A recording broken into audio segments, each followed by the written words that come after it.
तुमचं बँकेत खातं असेल तर लगेच सावध व्हा. एका रात्री 10 लाख लोकांचे पैसे गायब झाले आहेत.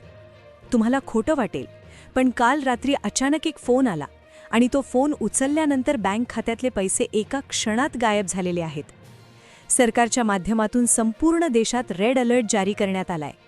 3 असे नंबर जारी करण्यात आलेले आहेत.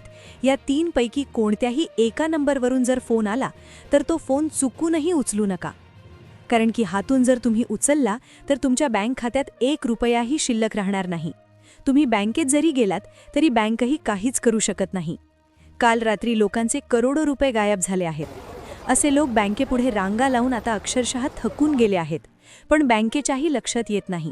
त्यामुळे सरकारच्या माध्यमातून 3 नंबर जारी करण्यात आलेले आहेत. लोकांच्या माहितीसाठी हे 3 नंबर दाखवले गेलेले आहेत. हे 3 नंबर लिहून ठेवा. हे 3 नंबर पाठ करून ठेवा. हे 3 नंबरचा फोन जर आला तर तुम्ही काहीही झालं तरी तो फोन उचलू नका. कारण की तुम्हाला वाटेल फोन उचलून थोडीच पैसे जातात. फोन उचलला नाही तरी बँक खात्यातले पैसे कट होणार आहेत. लक्षात घ्या, तंत्रज्ञान फार पुढे गेलं आहे. लोकांना फसवण्यासाठी चोरही आता टेक्नॉलॉजीचा फायदा घेत आहेत. आणि म्हणूनच एका रात्रीत 10 लाख लोकांचे करोडो रुपये गायब झाले आहेत. तुमचा भरोसा बसणार नाही, पण सरकारची ही सूचना आहे आणि सरकारनेच हे 3 नंबर देण्यात आलेले आहेत. पहा, हे नंबर असे आहेत की जे उचलले की तुमच्या आयुष्यातली ही सर्वात मोठी चूक ठरेल. म्हणूनच व्हिडिओमध्ये सगळ्यात आधी आपण बघणार आहोत की सरकारने नेमके कोणते 3 नंबर सांगितलेत की जे बघता क्षणी तुम्ही तुमचा मोबाईल लगेच बंद करून टाका. तो फोन घेऊच नका. सरकारने कोणत्या नंबरची यादी जाहीर केली आहे, हे नंबर नेमके कसे दिसतात. जर चुकून तुम्ही हा फोन घेतलाच आणि तुमचे पैसे कट झाले तर अशावेळी तुम्ही नेमकं काय करायचं की जेणेकरून तुमचे गेलेले पैसे परत मिळतील. सरकारने यासाठी कोणती सोपी वाट सांगितली आहे हे पण तुम्हाला व्हिडिओमध्ये सांगणार आहे. नेमकं तुम्ही काय करायचं, पैसे गेले तर नेमकी कशी पावलं उचलायची, ही सगळी सविस्तर माहिती आज व्हिडिओमध्ये तुम्हाला सांगणार आहे. सर्वसामान्य माणसाच्या बँकेतले पैसे चोरण्याचा हा एक नवीन फंडा सुरू झालाय. एक असा नवा प्रकार की ज्याच्या माध्यमातून फक्त एक फोन येतो आणि तो फोन घेतला की तुमच्या खात्यातले पैसे डायरेक्ट गायब होतात. बघा, एक विचित्र प्रकारचा कॉल येतो. तो कॉल आला आणि तुम्ही जर घेतला तर पलीकडून कुणीच बोलत नाही. फोन सुरू राहतो फक्त 5 ते 10 सेकंद आणि त्यानंतर जे घडतं ते पाहून तुम्हाला मोठा धक्का बसू शकतो. तुमच्या खात्यातून पैसे कट झाल्याचा मेसेज लगेच येतो. सुरुवातीला फक्त 1 रुपया कट होतो. तुम्हाला वाटतं चला जाऊ द्या, 1च रुपया गेला आहे. पण त्यानंतर जे घडतं त्याने मोबाईलच तुमच्या हातातून खाली पडेल. ते म्हणजे तुमच्या बँकेतून लाखो रुपये, जेवढी तुमची पूर्ण कमाई होती तेवढे सगळे पैसे कट झाल्याचा दुसरा मेसेज येतो. तुमची एक साधी चूक तुमच्या आयुष्यभराचे साठवलेले पैसे, तुमची पेन्शन, तुमची कष्टाची ठेव किंवा तुम्ही कोणासाठी तरी जमवलेले पैसे एका सेकंदात गायब करू शकते. मग नेमकं काय झालं होतं की ज्यामुळे हा प्रकार उघड झाला? या चोरीची सुरुवात कशी झाली? कोणते आहेत ते 3 नंबर? सगळी माहिती बघूया. बघा, एक भयानक प्रकार पुण्यात घडला आणि ज्यामुळे या फोनवरून पैसे चोरण्याचा नवीन प्रकार जगासमोर आला.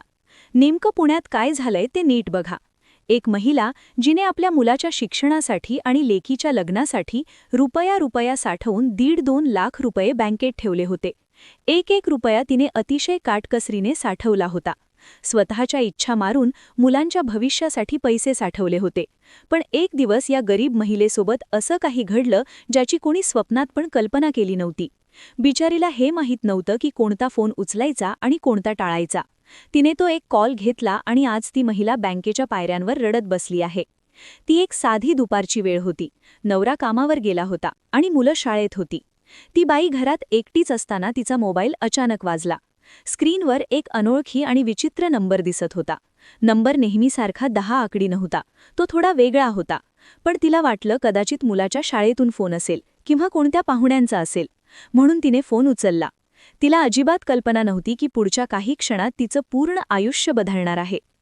तिने फोन उचलून हॅलो म्हटलं, पण पलीकडून कसलाच आवाज आला नाही. तिथे फक्त एक भयानक शांतता होती. जणू काही पलीकडे असूनही कुणीतरी मुद्दाम बोलत नाहीये.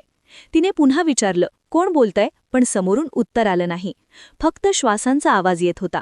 तिला आता भीती वाटू लागली आणि तिने रागाने फोन कट केला. फक्त 20 सेकंदाचा तो कॉल होता. तिने तो विषय तिथेच सोडला. पण त्यानंतर खरा खेळ सुरू झाला.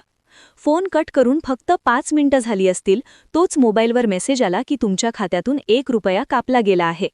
तिला वाटलं 1 रुपया म्हणजे कदाचित बँकेचे काही चार्जेस असतील. पण त्यानंतर लगेच दुसरा मेसेज पडला, ज्यामध्ये तब्बल 99,999 रुपये कट झाल्याचं दिसलं. तिचा श्वासच अडकला. तिला काहीच सुचेना. तिला समजायच्या आतच एकामागून एक मेसेज येऊ लागले. 15,000, 25,000, 50,000. तिचे डोळे स्क्रीनवर खेळले होते. पायाखालची जमीन सरकली होती. तिने थरथरत्या हाताने बँकेचे ॲप उघडून पाहिले तर तिथे बॅलन्स 0 रुपया होता. 1.5 लाख रुपये फक्त एका फोन कॉलमुळे गायब झाले होते. सध्या ऑनलाईन फसवणुकीचे प्रकार केवळ एका शहरापुरते मर्यादित न राहता मुंबई, संभाजीनगर, नागपूर, जळगाव, धुळे आणि संपूर्ण मराठवाड्यात मोठ्या प्रमाणात पसरले आहेत. आपली फसवणूक झाली हे सांगायला लाज वाटत असल्याने अनेक जण गप्प बसतात आणि त्यामुळेच हे गुन्हेगार मोकाट सुटतात. हे सत्य समोर आणणं गरजेचे आहे, कारण सध्या अनेक लोक बँकेत हेलपाटे मारूनही त्यांचे पैसे परत मिळतील की नाही याची शाश्वती राहिलेली नाही. स्वतःची सुरक्षितता राखण्यासाठी सर्वात पहिली गोष्ट म्हणजे फोन नंबर ओळखायला शिका. भारतातील अधिकृत मोबाईल नंबरच्या सुरुवातीला आपल्या देशाचा कोड +91 असतो. जर तुम्हाला येणाऱ्या कॉलच्या सुरुवातीला +92, 93, 94, 84 किंवा 1 असे वेगळे आकडे दिसत असतील तर समजा की तो कॉल परदेशातून आला आहे आणि तुमची लूट करण्यासाठीच केला गेला आहे.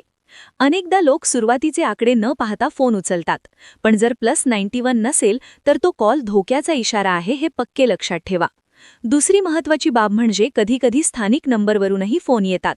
समोरची व्यक्ती बँक अधिकारी असल्याचे भासवून तुम्हाला KYC, ATM किंवा क्रेडिट कार्ड अपडेट करण्याच्या बहाण्याने विश्वासात घेते आणि OTP मागते. एक गोष्ट मनाशी पक्की गाठ बांधून ठेवा की कोणतीही बँक फोनवर कधीही तुमचा खाते क्रमांक, आधार कार्ड किंवा OTP मागत नाही. असे फोन आले तर त्यांच्याशी वाद न घालता किंवा त्यांना फसवण्याचा प्रयत्न न करता थेट कॉल कट करा. तुमची सतर्कता आणि सावधगिरीच तुम्हाला अशा मोठ्या आर्थिक संकटातून वाचवू शकते. तर तुम्ही या व्हिडिओमध्ये पाहिलं की कशाप्रकारे एका फोन कॉलमुळे लोकांचे आयुष्यभराचे कष्टाचे पैसे गायब होत आहे. खरं सांगू का, हे एकूणच अंगावर काटा येतो. ती पुण्याची माऊली ज्या प्रकारे बँकेच्या पायऱ्यांवर बसून रडते हे दृश्य पाहून काळजात धस्स होतं. आज तिच्याही वेळ आली. उद्या आपल्या किंवा आपल्या ओळखीतल्या कोणावरही येऊ शकते. तंत्रज्ञान जसं पुढं गेलं तसे हे सुद्धा हुशार झाले. त्यामुळे फक्त भीती बाळगून चालणार नाही, तर आपल्याला स्मार्ट व्हावं लागेल. आता मी तुम्हाला काही अशा स्टेप्स सांगणार आहे ज्याने तुम्ही आजच अगदी आत्ताच करायला हवेत. नीट ऐका. या 4 गोष्टी तुमच्या मोबाईलमुळे आणि डोक्यात फिट बसवून घ्या. पहिली स्टेप, तुमच्या फोनमध्ये अनोळखी नंबरवरून कॉल आला, विशेषतः ज्याच्या सुरुवातीला +91 सोडून इतर काही आकडे आहेत, तर तो फोन कधीच उचलू नका. तो केवळ वेळही वाजू दे, पण उचलायचा नाही. दुसरी स्टेप, जर चुकून फोन उचललाच आणि पलीकडून कोणी बोलत नसेल तर लगेच फोन कट करा. तिथे हॅलो हॅलो करत बसू नका. जितका जास्त वेळ फोन चालू राहील तितका तुमचा डेटा चोरला जाण्याची भीती असते. तिसरी स्टेप, तुमच्या मोबाईलमध्ये ट्रूकॉलर सारखं ॲप असेल तर यात लाल रंगाचे येणारे स्पॅम कॉल ब्लॉक करून टाका. आणि सर्वात महत्त्वाचं, तुमच्या बँकेचा OTP किंवा पिन नंबर कोणालाही, अगदी बँकेचा माणूस म्हणणाऱ्यालाही सांगू नका. चौथी स्टेप, जर तुमची फसवणूक झाली तर घाबरू नका, गप्प बसू नका. लगेच 1930 या सरकारी सायबर क्राईमवर हेल्पलाईन नंबरवर फोन करा किंवा www.cybercrime.government.in या वेबसाईटवर तक्रार नोंदवा. जितक्या लवकर तुम्ही कळवाल तितके तुमचे पैसे परत मिळण्याची शक्यता जास्त असते. आता मला प्रामाणिकपणे एक सांगा, तुम्हाला कधी अशा संशयाचा फोन आला आहे का? किंवा तुमच्या ओळखीत कोणाची अशी फसवणूक झाली आहे का? तुमचं जे काही मत असेल किंवा अनुभव असेल ते खाली कमेंटमध्ये नक्की सांगा. तुमच्या एका कमेंटमुळे तर 10 जण सावध होऊ शकतात. आणि हो, हा व्हिडिओ फक्त बघून सोडू नका. तुमच्या WhatsApp ग्रुपवर, तुमच्या गावाकडच्या ग्रुपवर आणि तुमच्या नातेवाईकांना हा व्हिडिओ लगेच शेअर करा. विचार करा, तुमच्या एका शेअरमुळे एखाद्या गरीब माणसाचे कष्टाचे पैसे वाचू शकतात. हे पुण्याचं काम आहे, यात मागे राहू नका. शेवटी इतकंच सांगेन, सतर्क राहा आणि सुरक्षित राहा. तुम्हाला जर ही माहिती महत्त्वाची वाटेल असेल तर आपल्या चॅनलला नक्की सबस्क्राईब करा, कारण अशा महत्त्वाच्या गोष्टी मी पुढे तुमच्यासाठी घेऊन येत असतो. पुन्हा भेटूया पुढच्या व्हिडिओमध्ये. तोपर्यंत स्वतःची आणि आपल्या बँकेच्या खात्याची काळजी घ्या. जय हिंद, जय महाराष्ट्र.